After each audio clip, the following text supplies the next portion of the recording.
एक समय की बात है, द्वारका नगरी में भगवान श्री कृष्ण अपनी रानी रुक्मिणी और सत्यभामा के साथ वार्तालाप कर रहे थे। तभी प्रभु, आपसे एक प्रश्न पूछना था। तो श्री कृष्ण कहते हैं, कैसा प्रश्न प्रिय? तब रुक्मिणी कहती हैं, प्रभु, हर विवाहित स्त्री अपनी मांग में सिंदूर लगाती है। इसकी सुंदरता तो अपने स्थान पर है, लेकिन सिंदूर का असली महत्व क्या है, यह आपसे मैं जानना चाहती हूँ।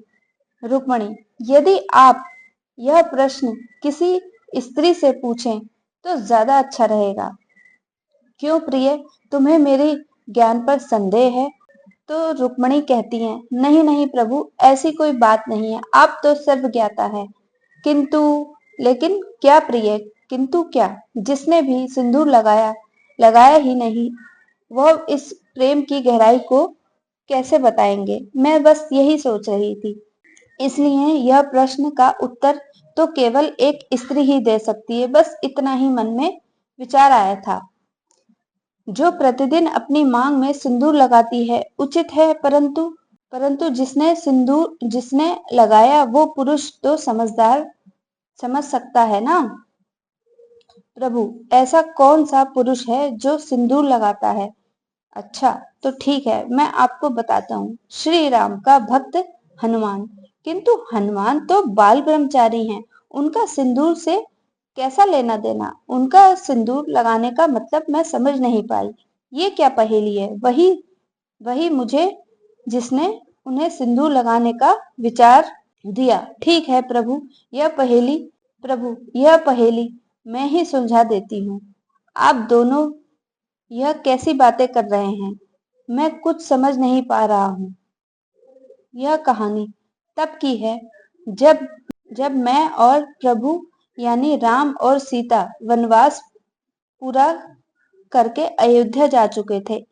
एक दिन माता सीता अपना श्रृंगार कर रही थी और हनुमान जी सीता जी के पास बैठे हुए थे, उन्हें देख रहे थे। तब सीता जी हनुमान जी से कहती हैं, क्या हुआ पुत्र, आज तुम मेरे पास क्यों बैठे हो?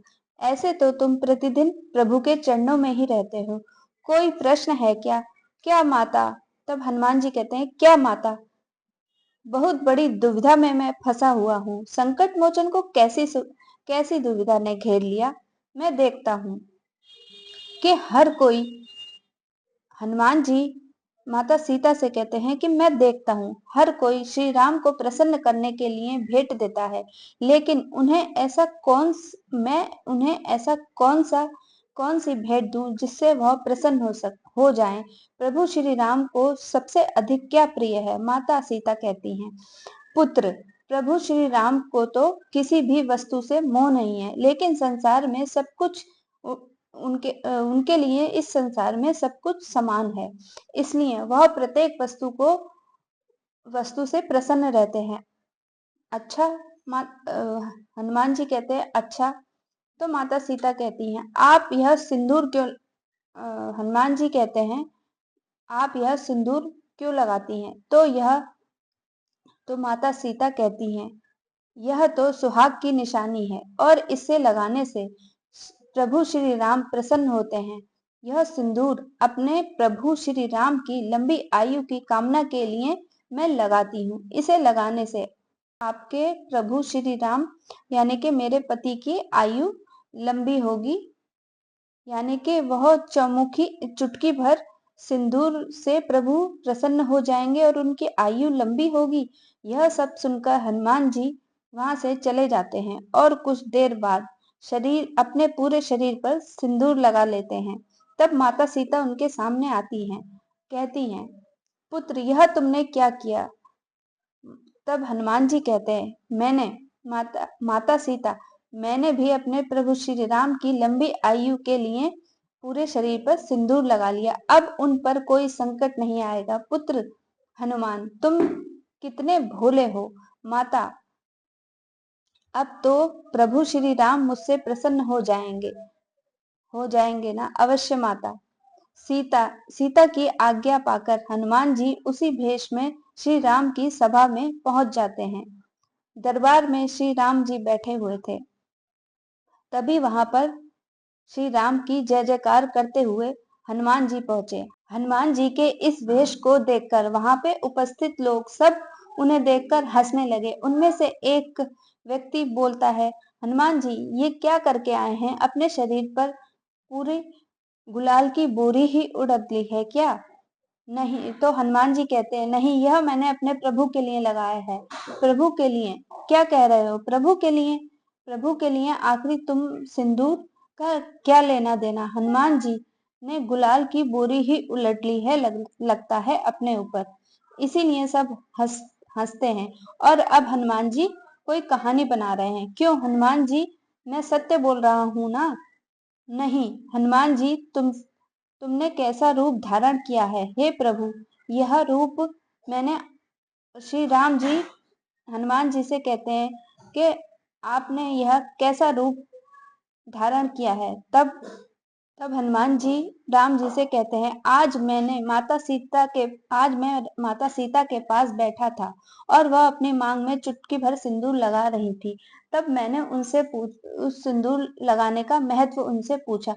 तो उन्होंने कहा कि सिंदूर लगाने से आपकी लंबी आयु होगी। जब चुटकी भर सिंदूर लगाने से आपकी लंबी आयु हो जाएगी, तो मैंने सोचा आप पर कोई संकट नहीं आएगा और आप चुटकी भर सिंदूर को देखकर प्रसन्न भी होते हैं।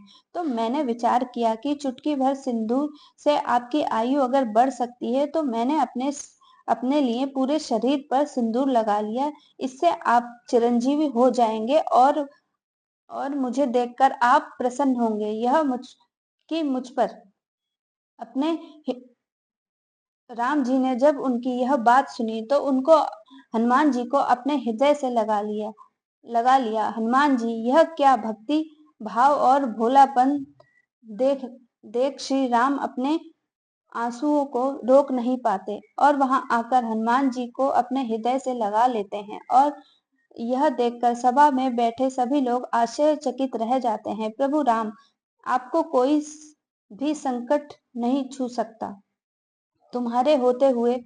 तब राम जी हनुमान जी से कहते हैं, तुम्हारे होते हुए मुझे तो वैसे भी कोई संकट नहीं छू सकता, क्योंकि तुम ही संकट मोचन हो। जो हनुमान, तुम्हारा हृदय इतना कोमल है और इस हृदय में हनुमान जी का प्रेम और भक्ति देखकर राम जी कहते हैं, उस हृदय में मेरे लिए इतना स्नेह देखकर मैं भाव विभोर हो उठा हूँ। पुत्र, आज मंगलवार के दिन तुमने जो भी मेरे लिए मंगल कामना की है, मैं वचन देता हूँ कि आगे कोई भी मंगलवार के दिन तुम्हें इस सिंदूरी रूप के दर्शन करेगा, मैं उसके लिए इतना इतना ही कृपालु हो जाऊंगा भक्त के। तो यह है सिंदूर की महत्वता, सिंदूर का महत्व, जो कि हनुमान जी भी समझा। एक और बात जो हनुमान जी से मैंने कही थी, विवाहित स्त्रियों की मांग का सिंदूर प्रतीक है कि वह अपने स्वामी के प्रति समर्पित है। और हनुमान जी ने अपने देह पर सिंदूर लगाकर अपनी भक्ति को प्रभु के चरणों में समर्पित किया था।